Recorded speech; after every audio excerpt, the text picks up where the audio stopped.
Assalamualaikum warahmatullahi wabarakatuh. Kembali lagi bersama Muslim Channel. Di sini saya akan membahas kisah Nabi Yusuf saat dibuang ke sumur oleh saudaranya. Nabi Yusuf alaihissalam adalah putra ketujuh dari anak Nabi Yakub alaihissalam yang berjumlah 12 orang. Ada salah satu ujian dalam hidup yang dialami Nabi Yusuf saat dibuang ke sumur oleh saudaranya. Mengutip buku Hikmah Kisah Nabi dan Rasul oleh Ridwan Abdullah Sani dan Muhammad Kadri, Nabi Yusuf memang lebih dimanjakan dan disayangi oleh ayahnya. Perlakuan ayahnya kepada Nabi Yusuf membuat iri hati dan kecemburuan di antara saudaranya yang lain. Mereka merasa bahwa diperlakukan tidak adil oleh ayahnya. Hingga suatu ketika Nabi Yusuf dibuang ke sumur oleh para saudaranya. Kisah ini diceritakan dalam Al-Quran surah Yusuf ayat 7-10.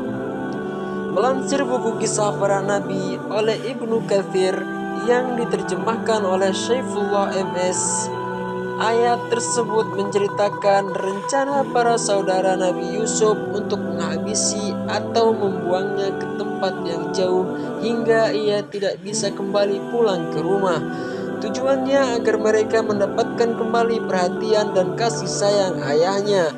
Mulanya pada Quran surat Yusuf ayat 11-14 dijelaskan, saudara Nabi Yusuf tersebut membujuk ayah mereka agar mengizinkan Yusuf pergi bermain dengan mereka. Meski sebelumnya ditolak karena kekhawatiran sang ayah, ayah mereka pun akhirnya memberi izin. Selama perjalanan, saudara-saudara Nabi Yusuf menghina dan mencacinya dengan tindakan juga ucapan. Kemudian mereka bersepakat untuk memasukkannya ke sumur. Saudara Nabi Yusuf yang menyuruh membuangnya di sumur berdasarkan beberapa pendapat. Ada yang menyebutkan ia bernama Sam'un, Yahuza, atau Raubil. Mereka pun memaksa Nabi Yusuf sedemikian rupa hingga meminta beliau untuk menanggalkan pakaiannya. Pakaian tersebut digunakan mereka sebagai alibi untuk sang ayah bahwa Nabi Yusuf diserang oleh serigala. Setelah membuang Nabi Yusuf, saudara-saudaranya pulang dengan membawa baju Nabi Yusuf yang sudah dilumuri darah dan menangis di hadapan ayahnya, seolah-olah menangisi kepergian Nabi Yusuf. Allah Subhanahu wa Ta'ala berfirman dalam surat Yusuf ayat 17 bahwa mereka berkata, qalu ya abana inna dhahabna nastabiku wa tarakuna Yusuf inda mata'ina fa'akalahu dhi'abu wa ma anta bimu'minin lana walau kunna shadiqin.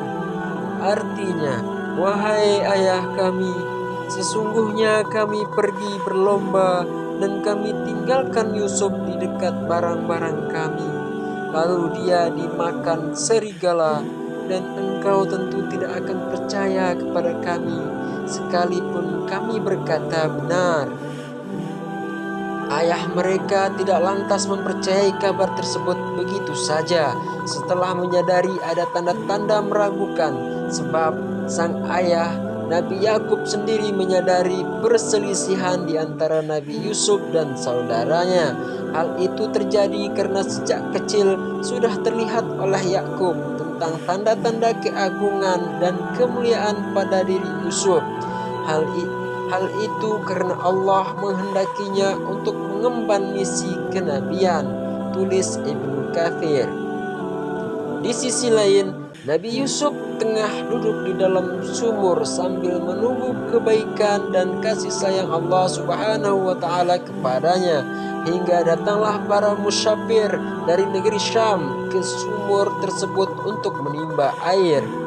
Ketika mereka mengulurkan tali timbanya, Nabi Yusuf menggelantungkan diri pada timba itu. Lalu Musyafir yang melihatnya berkata, sebagaimana yang disebutkan dalam surat Yusuf ayat 19. Ya busra hadza gulamun wa asarru bida'atan. Artinya, oh senangnya, ini ada seorang anak muda, kemudian mereka menyembunyikannya sebagai barang dagangan. Dengan kata lain, para musyafir tersebut senang karena bisa menjadikan Nabi Yusuf sebagai komoditas barang dagangan atau budak yang menguntungkan bagi mereka. Nabi Yusuf kemudian berhasil dijual kepada salah seorang menteri negeri Mesir yang bernama Kitfir al-Aziz. Di sana pula Nabi Yusuf bertemu dengan istrinya di masa depan yang bernama Zulaikha. Perlu diketahui, pada saat itu masih berlaku sistem jual beli budak. Nabi Yusuf pun dijual dengan harga yang murah oleh para musafir tersebut. Namun siapa sangka justru keputusan dari musafir ini merupakan rencana lain dari Allah Subhanahu wa taala untuk menyelamatkan Nabi Yusuf. Dari peristiwa ini banyak sekali hikmah yang besar. Takdir masa depan dan rahmat bagi penduduk Mesir yang terjadi kelak berkat tangan Nabi Yusuf. Apa yang ia alami merupakan sebuah kehendak juga bahwa Allah Subhanahu wa taala akan memberikan berbagai macam karunia dan rahmatnya kepada Nabi Yusuf. Sekian, itulah sekilas tentang cerita kisah Nabi Yusuf yang dibuang ke sumur oleh saudaranya. Semoga cerita ini dapat membawa hikmah untuk kita semua dan semoga bermanfaat. Amin, amin, amin ya rabbal alamin.